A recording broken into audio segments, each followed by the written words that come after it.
The Night City spaceport is a small location that you only see during one mission during Phantom Liberty, but somehow the first 5 secrets on this list are secrets from the Killing Moon quest, and yet I still feel like I'll end up missing one. Anyways, I didn't think I'd be able to make a part 8 to this series, but you know how it is. So here's 10 hidden secrets in Cyberpunk 2077 that you probably didn't know about. And this should be obvious, so I shouldn't have to say it, but this will obviously contain spoilers.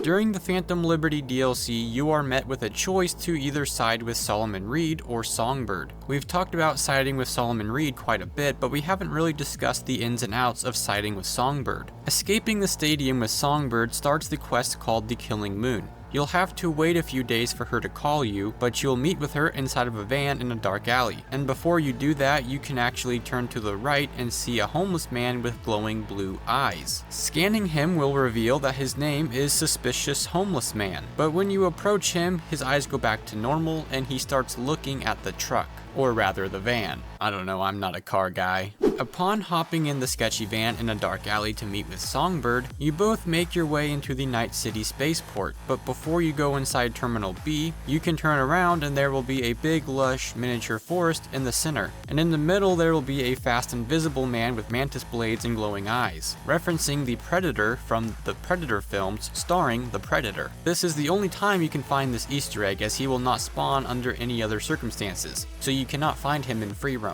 One of the ways you can make your way through the spaceport is by going through the construction site, but instead of going through the main door, make a detour to the left and follow the main path long enough and you'll eventually come into a room where you'll find an urn full of ashes along with a data shard called Last Wish. The data shard describes the events of the side quest in The Witcher 3 called Last Wish, where you can profess your love for your 97-year-old beauty. Yeah, she's really that old. But I usually just end up rejecting her because Triss is better in every single way. Once you're inside the spaceport, you'll have to pass a security gate and deactivate your implants. Assuming you don't piss off the guy and get detained, right on the other side of the gate you will find 2 angry rich folk yelling at one of the receptionists. But if you played the side quest Raymond Chandler Evening before this quest, where you help Pepe investigate his wife Cynthia, who he thinks is cheating, the receptionist's name will change from receptionist to Cynthia, and she will recognize you. If you manage to save her marriage in the quest, she will actually tell you about the hole in the bathroom wall that you can use to make your way to the rocket ship. But if you didn't manage to save her marriage with Pepe, she will actually have a meltdown at work. You bitch! Left my marriage in shambles, now you're gonna parade your ass in front of my face?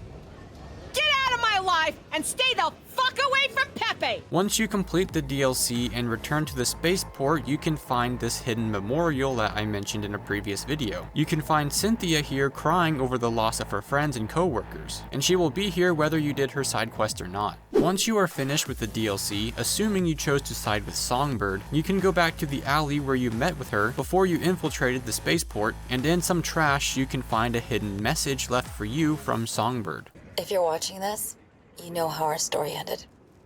I'm a smidge jealous, I'll admit. I'm scared, V. But I need to trust you, and I do. And if you're watching this, I was right too. Out in the Badlands, you can find Fat Black Jesus, Dexter Deshawn's lifeless body on the ground, where you can not only find School of the Wolf medallions on his shoes, but in new saves made after the release of Cyberpunk 2.0, where you start from the beginning and do not skip ahead to Phantom Liberty, when you approach Dexter's corpse for the first time, Johnny will spawn in and mock him on your behalf.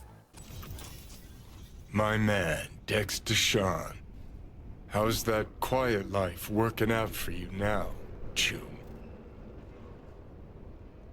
Let's do a little bit of backtracking. The phone numbers on the wall at El Caliente and Dogtown are not the only valid phone numbers you can use. In fact, you can enter 1210-2020 and you'll subscribe to Pixel Fortress, where they say they'll send you unbiased reviews every week. But if you decide to wait 7 days, you'll actually receive a message from Pixel Fortress leaving a review for something called Interstellar Commander 6, where they obviously describe the Mass Effect trilogy. They even mentioned a ship called the Burgundy, referencing the Normandy, as well as a man named Garrix and his calibrations. Can it wait for a bit? I'm in the middle of some calibrations. At this point, it seems in almost every video I end up mentioning the Phantom Liberty side quest called Dazed and Confused. This is where you get a call about a BD star named Lena Molina who was kidnapped and is being held in a BD booth against her will. Long story short, it's not her. It's a guy named Tool who thinks he's Lena. but the quest involves you hiring the real Lena to film a BD with Tool. The 3 endings are using Tool's fan mail to cure Tool, convincing Tool that he's an NUSA clone turning him into a crazy conspiracy theorist, or convincing him that he's Lena's long-lost sister, where they will start a successful line of BDs called Tool Lena. But there is an alternative ending. You can simply refuse to talk to Tool's partner Shank and demand Tool, or rather Lena, to be set free,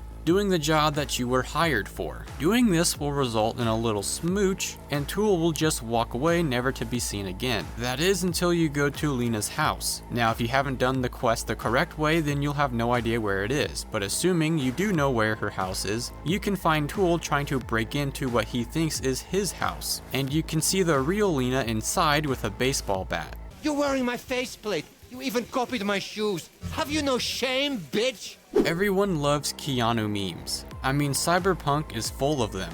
But the 2.1 update added yet another iconic meme of Keanu Reeves. In Cyberpunk 2.1, you can now ride the Metro system, which offered nothing to the gameplay, as it's entirely an insignificant roleplay feature. But just because it doesn't offer rare loot or sex doesn't mean it's not worth your time, as you can actually find hidden gems on the Metro. One of those hidden gems is actually Johnny Silverhand, which is actually a reference to the Sad Keanu meme, and they got it down to the exact details from his posture to the food in his left hand and the drink on the ground next to his foot. But that's not the only Easter egg you can find on the Metro system. There's this guy who can sit across from you that looks and dresses like John Cena, and you can also sit next to a girl or a Joy toy that will say you look lonely and offer to help, which is a reference to Joy from Blade Runner 2049. You look lonely. I can fix that. The Metro system is not the only new feature added in the 2.1 update. Cyberpunk also added the ability to text your partners, and River, and invite them over to any of your apartments where you can cuddle and dance to I really want to stay at your house, which is also the name of the quest. After the quest, you'll get a random text from a delivery service offering to deliver either a model car or a bouquet of flowers to your significant other. You'll have to choose which model car or what type of flowers to send. Select who you want to send them to, and then leave a message for them. Shortly after, they'll text you thanking you for the gift. But you can actually go to their residency, and you'll be able to see that they actually have your gift displayed in their bedroom or tent. You can even see the message you chose for them on a data shard. And in a shocking twist of events, Judy actually prefers the model car, and Panam prefers the bouquet of flowers, which actually shows more depth for these characters. Judy finds flowers a nice but kind of pointless gesture as flowers quickly die, and a model car can virtually last forever. Whereas Panam finds flowers to be more romantic and appreciates it more, as no one has ever gotten her flowers before, so she's probably feeling a new emotion.